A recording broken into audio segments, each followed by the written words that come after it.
ह्या निपलला तर ह्याच्यामधनं क्रॅकमध्ये ग्राउट जाईल. नाहीतर एखादी क्रॅक समजा एवढीच आहे आणि मी उत्साहाच्या भरात एवढं मोठं ड्रिल मारलं तर कसं जाईल आतमध्ये ग्राउट? बरोबर की नाही? नाही जाणार.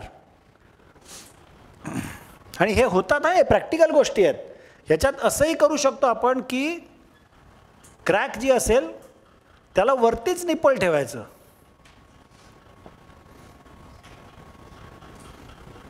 पण हे कठीण का होतं? कारण तुम्ही एवढंच त्याला बॉन्ड मटेरियल लावू शकता.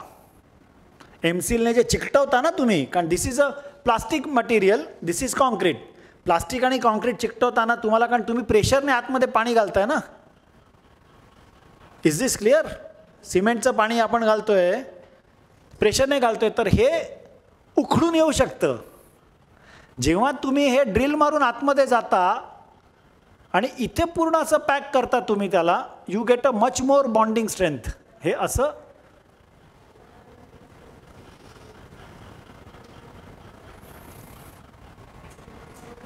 क्लिअर? सो आता काय होतं की आता आफ्टर सो मेनी इयर्स हे आमचे कॉन्ट्रॅक्टर असंही करतात, जास्त करून हेच प्रिफर करतात. ते म्हणतात सर ड्रिल नकोच करूया, क्रॅक अशी गेले का अशी गेले, वाईड नॅरो काय तुमचं जे थिअरी असेल ते राहून दे, प्रॅक्टिकली आम्ही असंच ग्राउटिंग करतो. सो हे जे सगळं आहे ना, हे प्रॅक्टिसमध्ये मोडतं.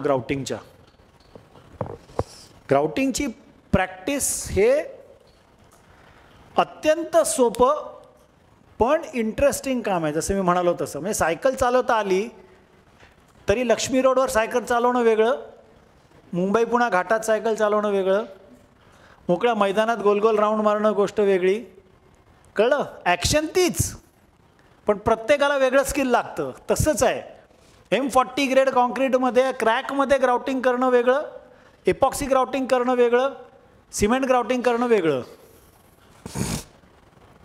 ग्राउटिंग प्रेशरने करावं का नॉर्मल करावं? मी जर वरतून खाली करत असेल तर ग्रॅव्हिटीचं प्रेशर आहेच की माझ्याकडे. सी उत्तर काय? It will depend on if the crack is very narrow, use pressure. आता ते तोंड वाचून पडलेलं आहे कॉन्क्रीट, तर काय प्रेशर वापरायचं? जाऊ दे ना बदाबदा आतमध्ये. क्लिअर? जर का मला खूप डीपपर्यंत ग्राउटिंग करायचं then I must use pressure. So just start thinking, pressure करायचं का नाही याला येस किंवा नो उत्तर नसू शकतं. It will depend on what you want to achieve out of grouting. ह्याच्यात काय हायटेक आहे? काही हायटेक नाही आहे. It's all logic and common sense, but common sense is not common. It is not commonly available, म्हणून तर problem आहे. Otherwise, grouting is a technique which is purely based on common sense, but very, very, very effective. Grouting कुठे कुठे आपण करू शकतो हे आपण आता मॅसोनरीज बघतोय, आपण वॉटरप्रूफिंग मध्ये पण बघूया. ग्राउटिंग वरती आपण बोलतोय. हे जर का IPS किंवा ह्याला पोपडे आले असतील असे, ह्याच्यामध्ये हे IPS आहे आणि हे ब्रिक बॅट आहे आणि ह्याच्यामध्ये टपटप टपटप आवाज होतोय. हा मध्ये एवढा असा, किती याचा साईज 6 इंचापासून 6 फुटापर्यंत काही असू शकतो. पण हे संपूर्ण एरियाच्या, म्हणजे ती टेरेस 2000 स्क्वेअर फुटाची आहे, तर संपूर्ण एरियाच्या फक्त 100 स्क्वेअर फूट 200 स्क्वेअर फुटच आहे. म्हणजे 2000 स्क्वेअर फुटामध्ये 1700 स्क्वेअर फूट टपटप टपटप आवाज करते, तर प्लीज रिप्लेस इट. एवढं ग्राउटिंग करणं खूप खर्चिक आणि खूप ज्याच्यामध्ये इफेक्ट मिळणार नाही असं असू शकतं. पण 2000 स्क्वेअर फुटामध्ये 200-500 स्क्वेअर फूट जर तुम्हाला करायचं असेल तर तुम्ही इझिली करू शकता ग्राउटिंग. आणि हे ग्राउटिंग आपण कसं करू शकतो? एक होल मारलं मी याच्यामध्ये,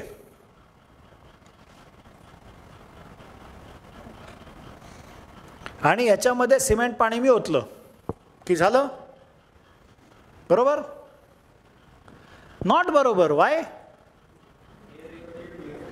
एअर कशी निघणार? So you must have minimum 2 holes. You will have to have minimum 2 holes, की ह्याच्यामधनं सिमेंट पाणी आत जाईल आणि ह्याच्यामधनं हवा बाहेर येईल. Cement plus non shrink additive. So दुसरी गंमत कशी आहे, लॉजिक काय म्हणतं की जेव्हा मी टॉपमोस्ट एंड, म्हणजे हा टॉपमोस्ट एंड आहे ना, हे लोएस्ट एंड आहे, हायेस्ट एंड आहे, बरोबर आहे. टॉपमोस्ट एंडून ग्राउट करीन तेव्हा हे ग्राउट असं भरत भरत भरत भरत जाईल ना. आधी सगळ्यात लोअर एंड, मग सेकंड एंड, मग थर्ड. त्यामुळे एअर व्हेंट जे मला मारायचं आहे 1 किंवा 2 किंवा 3, एकच मारायची काही गरज नाही. हे जर प्लॅनमध्ये मी बघितलं, हे होल हे क्रॉस सेक्शनमध्ये असं दिसतंय, प्लॅनमध्ये हे असं असेल होल, तर मी 1 2 3 ग्राउटिंग होल्स आणि त्याच्या बाजूला छोटी छोटी एअर व्हेंट्स मी मारू शकतो. मोर नंबर ऑफ एअर व्हेंट्स. कारण हे जे डोळ्याला आपल्याला दिसतं हे इतकं स्मूथ नसतं, मध्ये ते ब्लॉक झालेलं असू शकतं. It may not be uniformly popping up. You can have more number of air vents. छोटी छोटी होल्स मारायचे असतात तुम्हाला. सो 3 याच्यामधनं आपण ग्राउट करणार आहोत, 1 2 3. आता ह्याच्यामध्ये लॉजिक काय की air vent should be at the highest point, बरोबर आहे ना. हायेस्ट पॉईंटला एअर व्हेंट पाहिजे ना. लोएस्ट पॉईंटला एअर व्हेंट केलं तर त्याच्यात त्या एअर व्हेंटला जाऊन ते चोक करणार सगळ्यात आधी, आणि grouting should be from the lowest point. जर तुम्ही एखादा कॉन्क्रीटमध्ये असलेलं असं एक व्हॉइडेड पोर्शन तुम्ही ग्राउट करताय,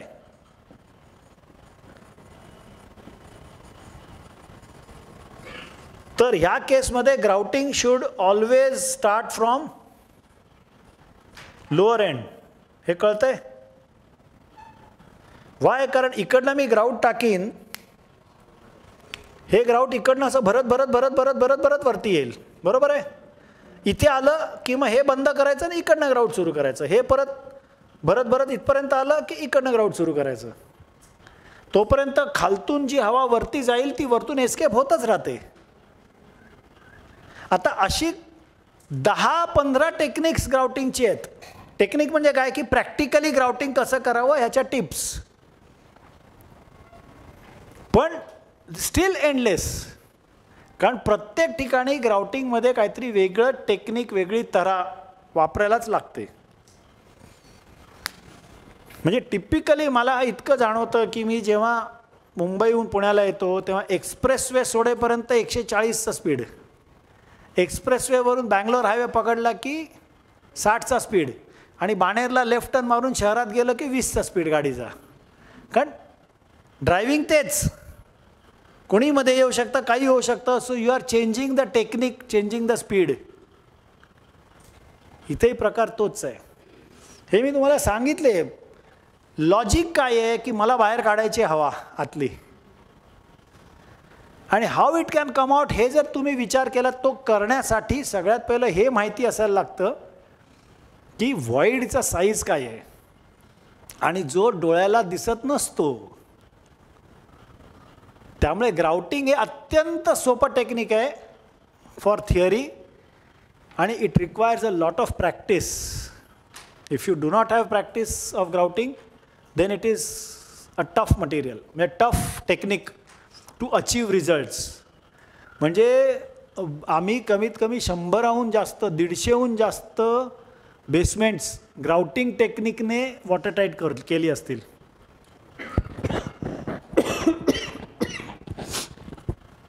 किंवा टेरेसेस ग्राउटिंग टेक्निकने तुम्ही वॉटरटाईट करू शकता. त्याला लोक केमिकल कोटिंग्स मारतात काय, पण केमिकल कोटिंगचा थिकनेस काय असतो? 75 मायक्रॉन, 100 मायक्रॉन, 150 मायक्रॉन.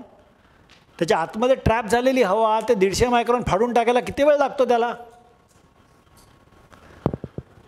जर ती हवा तुम्ही जर काढून टाकली ग्राउटिंगने, तर मग केमिकल कोटिंगची गरजच काय मला? Is it clear?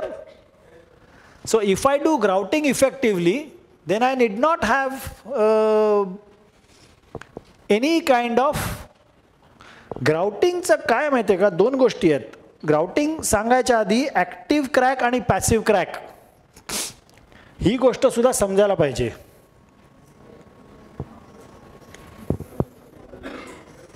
Active crack आणि पॅसिव्ह क्रॅक काय झालं, 5:40च झालेत. 6 वाजेपर्यंत 20च मिनटं अजून, आणि त्याच्यानंतर मी एक छान केस स्टडी दाखवतो. ती जर तुम्हाला नाही आवडली ना तर मी काय वाटेल ते हरतो. गंमत कशी आहे की ॲक्टिव्ह क्रॅक आणि पॅसिव्ह क्रॅक आपण एक एवढंच बघूया आणि देन वी विल स्टॉप. 4-5च पॉईंट्स आहेत, काय खास त्याच्यात. जी क्रॅक ही over a period of time त्याचे डायमेन्शन्स बदलणार आहे ती ॲक्टिव्ह क्रॅक, आणि जी crack over a period of time dimension बदलणार नाही आहे ती passive crack, by simple definition. आता आपण एक एक केस बघूया. Separation crack in brickwork and ही ॲक्टिव्ह क्रॅक का पॅसिव्ह क्रॅक? सुरुवातीचे 3-4 महिने ॲक्टिव्ह, नंतर पॅसिव्ह. कारण एकदा ती पडली की पडली. श्रिंकेज क्रॅक पहिला एखाद महिना ॲक्टिव्ह, 2 महिने ॲक्टिव्ह, नंतर पॅसिव्ह. क्रीपमुळे पडणारी क्रॅक एखाद वर्षभर ॲक्टिव्ह, 2 वर्ष ॲक्टिव्ह, त्यानंतर पॅसिव्ह. करोजनमुळे पडणारी क्रॅक ॲक्टिव्ह, एकदा क्रॅक पडली की करेक्ट इट इज ॲक्टिव्ह. नंतर फायर डॅमेजमुळे पडलेली क्रॅक पॅसिव्ह, कारण ती पडली त्या इव्हेंटमुळे, आग विझली. आता ती क्रॅक कुठली, फायर डॅमेजमध्ये एखादी क्रॅक ॲक्टिव्ह असू शकते की जी स्ट्रक्चरल क्रॅक झालेली आहे आणि लोड तेवढंच राहिलं आहे, पण बिल्डिंग प्रचंड वीक झाली आहे, त्यामुळे ते स्ट्रक्चर हळूहळू it can crumble, it can fall. त्यामुळे फायर डॅमेजमुळे झालेलं मटेरियल क्रॅकिंग जे असेल ते पॅसिव्ह, पण मेंबर क्रॅकिंग जे असेल ते ॲक्टिव्ह असू शकतं. हा डिफरन्स कळला? हां, अर्थक्वेक ॲक्टिव्ह की पॅसिव्ह? Mostly passive. पण अर्थक्वेकमुळे मी जी तुम्हाला केस स्टडी म्हणतोय ती केस स्टडी जर तुम्ही पाहिलीत तर तुम्ही म्हणाल की अरे ही तर पॅसिव्ह क्रॅक आहे, अरे ही तर ॲक्टिव्ह क्रॅक आहे. हां हां, म्हणजे एखादा स्ट्रक्चरल जर फेल्युअर असेल अर्थक्वेकमुळे इन्व्हेरिएबली झालेलं फेल्युअर हे स्ट्रक्चरलच असतं. कारण अर्थक्वेक अख्खं स्ट्रक्चर हलवतं, मटेरियल नाही हलवत. त्यामुळे earthquake cracking is huge and dangerous. So active crack passive क्रॅकमधला फरक कळला. जर ॲक्टिव्ह क्रॅकला मी ग्राउट केलं तर काय होईल? See, let us try and understand. Active crack is because of active force. That means it requires strengthening. Grouting is not a strengthening technique. So, जर मी active crack grout केली तर ती crack वाढत जाऊ शकते, grouting can fail. So, grouting is good for all passive cracks. ह्याचं logic कळलं? Logic कळल्यावर काय लिहून घेऊ नका तुम्ही, लॉजिक समजा फक्त. लिहून घ्या तुमची इच्छा, but try and understand the logic. Active क्रॅकला स्ट्रेंथनिंगच पाहिजे. स्ट्रेंथनिंग काय पाहणार आहोत आपण. हे पण झोपतं यार.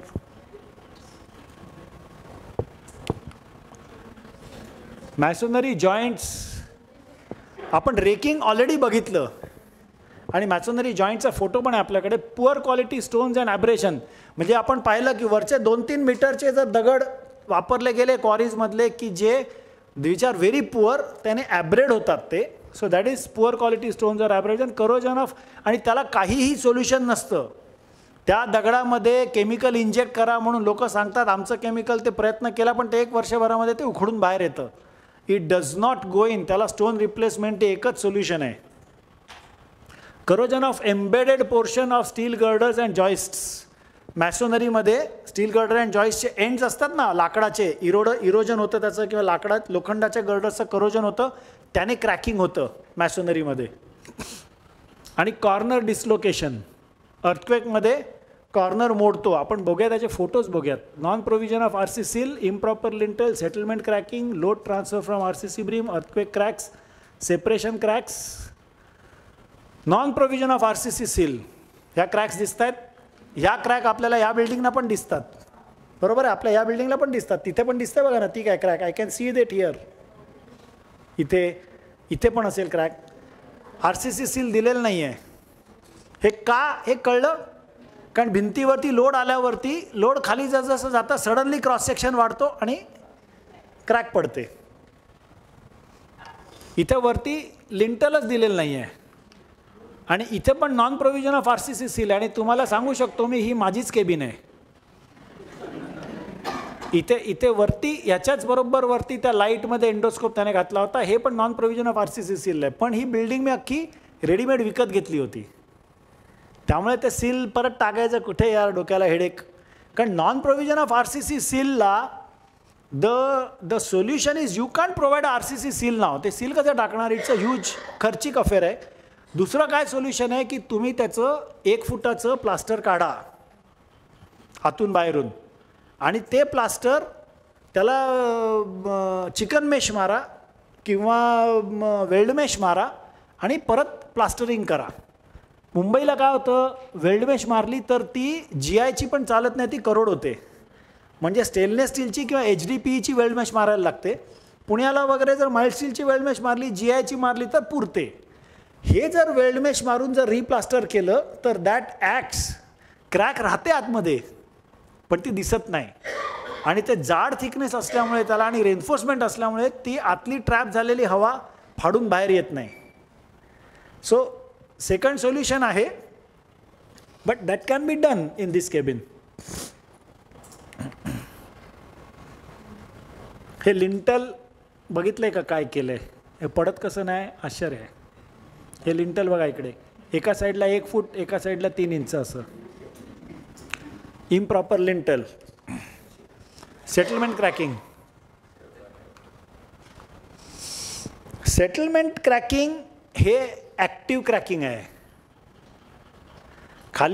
खालची जमीन ही 2 गोष्टींमुळे, एक तर ब्लॅक कॉटन सॉईल असू शकते, ब्लॅक कॉटन सॉईल आपण सेपरेटली पाहणार आहोत, किंवा खालच्या जमिनीमध्ये उंदीर ससे यांनी बिळं केलेली असतात, त्याच्यामुळे ते स्ट्रक्चर खाली जात असतं. किंवा एक मजला वाढवला तर फाउंडेशन सेटलमेंट व्हायला सुरुवात होते, त्याने सेटलमेंट क्रॅकिंग होऊ शकतं. त्यामुळे settlement cracking in 90% cases is a active crack. त्याला stabilization of foundation is the first solution and then grouting the crack. Stabilize करून ती क्रॅक पॅसिव्ह करायची आणि मगच ग्राउटिंग करायचं. आता स्टेबिलायझेशन ऑफ फाउंडेशन काय? Various techniques. त्या फाउंडेशनच्या खाली जाऊन तुम्ही त्याच्याकरता सगळ्यात पहिलं काय, हे स्ट्रेंथनिंग. कुठच्याही स्ट्रेंथनिंग टेक्निकला तुम्हाला तुमच्या टीममध्ये एक स्ट्रक्चरल इंजिनियर पाहिजेच, who will identify the gap between the load on the structure and the capacity. स्ट्रक्चरची कॅपॅसिटी जेव्हा लोडपेक्षा जास्त असते it's a strong structure. Capacity जेव्हा लोडपेक्षा कमी असते it's a weak structure. Simple. So त्या वीक स्ट्रक्चरला स्ट्रॉंग करायला आपण स्ट्रेंथनिंग करणार आहोत, पण ते किती स्ट्रेंथनिंग करायचं हे समजावून आपल्याला सांगण्यासाठी स्ट्रक्चरल इंजिनियरची गरज असते आपल्याबरोबर. क्लिअर? ही सेपरेशन क्रॅक आपण बघितली. ही क्रॅक लोडमुळे इथे पण आली आहे बघा, ही तिथे पण आली आहे. नाही, ही सीलला आलेली क्रॅक नाही आहे. ही सीलला आलेली आहे ती non provision of RCC seal आहे. पण तिकडचा जो आपण लंच रूममध्ये इथे आहे क्रॅकिंग, लंच रूममध्ये तो ती जी वॉल आहे ना मोठी, इथे पण आहे का अशी क्रॅक आहे इथे? हा बीम जेव्हा बसतो ना तेव्हा तो बीम इथे त्या ह्याला क्रॅकिंग आहे. त्या जे आपण जिकडे लंच घेतो ना, म्हणजे आपलं जे लंच मांडलेलं असतं त्याच्या मागची जी भिंत आहे त्याला उद्या बघा असं क्लिअर कट ह्या टाईपचं cracking. You know, it's a very interesting crack. म्हणजे these are non dangerous cracks. ह्या क्रॅकिंगने काय स्ट्रक्चर पडेल किंवा असं काही नाही, पण ते हे ब्रिकवर्कवरती लोड येतं आहे आणि ते लोड ब्रिकवर्कच्या कॅपॅसिटीच्या बाहेर आहे म्हणून ते क्रॅक झालं. हे अर्थक्वेक क्रॅकिंग.